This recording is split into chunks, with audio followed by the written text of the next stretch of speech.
Shalom and welcome. This episode will cover the question, what is Abraham and the ancient Israelites' Y DNA haplogroup? We will specifically speak from the perspective of the paternal descendants of Abraham, because I'm aware that other lineages and haplogroups could have been among the Israelites, but for this video, our main goal is to look for the direct bloodline lineage of Abraham and his descendants. What will be their haplogroup? With that being said, what is a Y DNA haplogroup? A Y chromosome is passed down from father to son. According to livingdna.com, titled "What are haplogroups?" it reads, "The paternal haplogroup relates to your Y chromosome, and since that is a sex-determining chromosome for men, it is passed down from father to son. This is the perfect tool to use when trying to determine paternal lineages. Therefore, if we're looking for the Y DNA of Abraham and his descendants, we have to use haplogroups.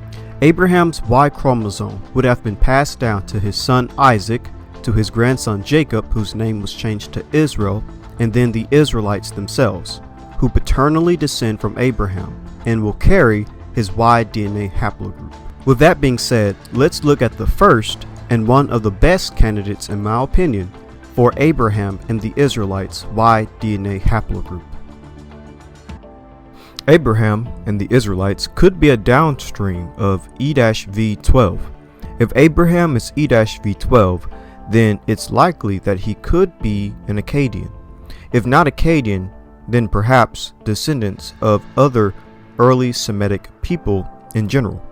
According to the paper How Eurasia Was Born, it reads, the most plausible candidates for Semitic remigration to the Fertile Crescent, with TMRCAs, the most common recent ancestors, fitting the arrival of the Akkadians and other early Semitic peoples, are certain subclades of both E-V22 and E-V12, with relatively early TMRCAs present in the Middle East, could be candidates for such remigration, such as E-FGC14382, TMRCAs 2200 BCE, and E-V3262, TMRCAs 2600 BCE. According to the Bayesian phylogenetic analysis of Semitic languages identifies an early Bronze Age origin of Semitic in the Near East, it reads, we estimate that Semitic had an early Bronze Age origin approximately 5,750 years before present in the Levant, followed by an expansion of Akkadian into Mesopotamia. So Abraham would descend from an E-V12 lineage that left the Levant and migrated into Mesopotamia, like other Proto-Semites, and would have been a downstream of haplogroup E. This would mean that the Israelites would paternally be E-V12, and modern Jewish populations do in fact carry E-V12. According to JewishDNA.net, Jewish group of branches E1b-V12, it reads, the Jewish branches can be grouped according to their Y DNA characteristics. These characteristics are often related to a period between 10,000 years before present through 4,000 years before present. Some branches had a founding father effect in that period outside the Middle East, which gives information to the location of their ancestor at the time of the founding father. For other branches, it is more likely that the ancestors were in the Middle East, where in most cases no founding father effect took place and population growth was continuous. An overview of the Jewish groups of branches is present. V12 has two major subgroups, V32 in the south or Arabia and CTS 693 in the area of Mesopotamia. All branches below are from the CTS 693 area, Mesopotamia. It seems likely that this is the area they became Jewish. So here are the branches in this group, the ones in Mesopotamia, the ones that are Jewish. E-V12 is distributed throughout the Middle East. There are various Mizrahi who are Middle Eastern Jews with E-V12, but E-V12 is also found in Ashkenazi and Sephardic populations as well, with their common ancestor living before the start of Judaism, 3,300 to 3,700 years before present. This would be around the time of the Bronze Age when Abraham lived. Could this common ancestor be Abraham? This branch is in the E-V12 group of Jewish branches. This branch is a member of the Mizrahi branches. The STR dataset of this branch is limited. No NGS test is known. It is possible that this branch is a shared ancestor with AB-141 after the start of Judaism. This branch is in the E-V12 group of Jewish branches. This branch is a member of the Mizrahi branches.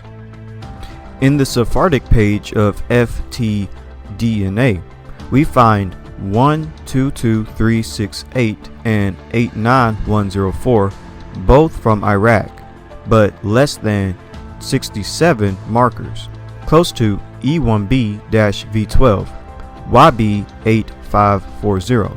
The shared ancestor SNP is at least CTS6667, which is 3,300 years before present on yfull.com. Likely that the shared ancestor is more recent and they share a Jewish ancestor. This branch is in the E1B-V12 group of Jewish branches. This branch is a member of the Ashkenazi branches. This branch is a member of the Sephardic branches. This branch has some matches that might be related after the start of Judaism.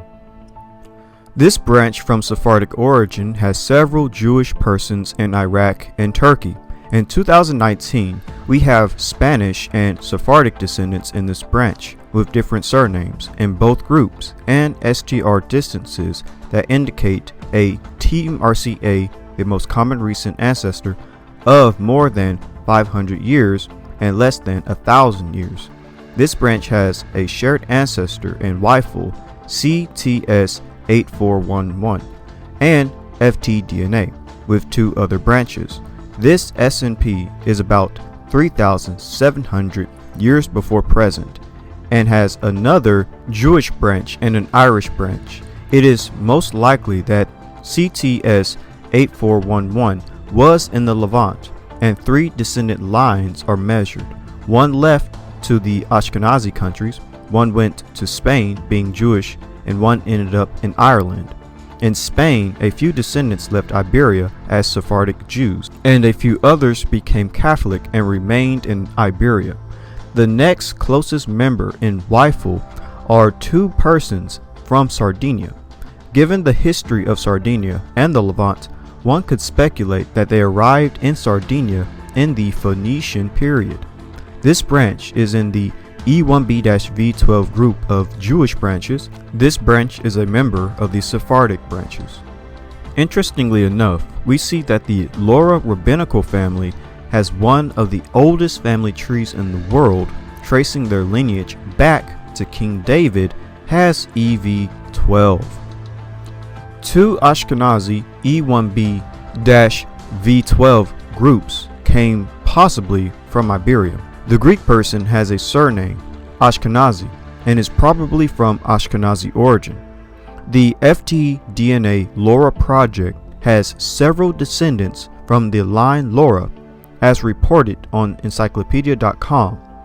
The information on this site and other sites gives Samson Lora, born near the Windsensee 1325 and became rabbi in Erfurt. This branch is in the E1B-V12 group of Jewish branches. This branch is a member of the Ashkenazi branches. According to the paper titled Why DNA Research Studies of Rabbinical Lineages and Their Importance to Jewish Genealogy, it reads, the Lora rabbinical family has one of the oldest family trees in the world, claiming to trace back at least to King David, born circa 1037 BCE. The first Lora in the lineage was Rabbi Aaron Lora, circa 1400 through 1480, who married Miriam Shapira, the daughter of Rabbi Shlomo Shapira, the founder of the Shapira rabbinical lineage. The predicted haplogroup to which the two pedigreed Lora descendants belong is E-M35. The previous nomenclature for this haplogroup, E1B1B1, was cited for Lora's descendants, the Rabbi Jekel Lora, circa 1435 through 1490. There's a great book on this family titled The Lora Legacy, the House of Davidic Royal Descent, and it reads, "The author of The Unbroken Chain has just written another major work, this time about one of the most distinguished Jewish families, Lora. It is a very ancient family, tracing its roots back through Rashi and Hillel to King David. The family is known throughout history for its extraordinary achievements in science, philosophy, theology, and the arts. The book is a comprehensive study of the Lora family that includes 45 pages of family trees showing the relationship of the Lora family to such other families. Even if you go to the davidicdynasty.com, where they trace and keep the records of people who have descent from King David, it reads, The Lora Legacy, the House of Davidic Royal Descent by Nell Rosenstein compiles the sources of Rashi and hence Davidic descent of major rabbinic families through the Lora family. The Lora family is a very ancient family, tracing its roots back to Rashi and Hillel to King David. If you go to Family Tree DNA titled The Lora DNA Project Y-DNA Classic Chart, you will find that most are haplogroup E, with a minor J and R. The Lora DNA Project Y-DNA Classic Chart. For genealogy within the most recent 15 generations, STR markers help define paternal lineages. Y-DNA STR markers change, mutate, often enough that most men who share the same STR results also share a recent paternal lineage. This page displays Y chromosome DNA, Y-DNA STR results for the project. It uses the classic format. The columns display each project member's kit number, paternal ancestry information according to project settings, the paternal tree branch haplogroup, and actual STR marker results.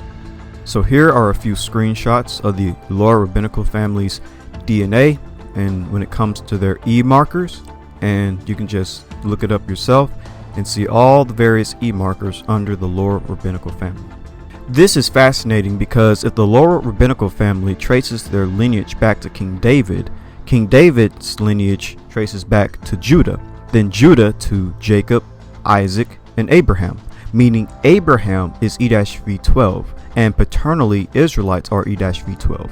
Abraham would represent a specific downstream of E-V12. Therefore, the way this could work is Shem is haplogroup DE, then Eber is haplogroup E-P2, which can produce both E1B1A and E1B1B. Peleg or Ru would be E-M35, then Ru or Serg would be E-M78, then Serg or Nahor would be E-V12, and then all the way from Serg to Abraham, he would be a downstream of E-V12. With that being said, Abraham and the Israelites could be E-V12.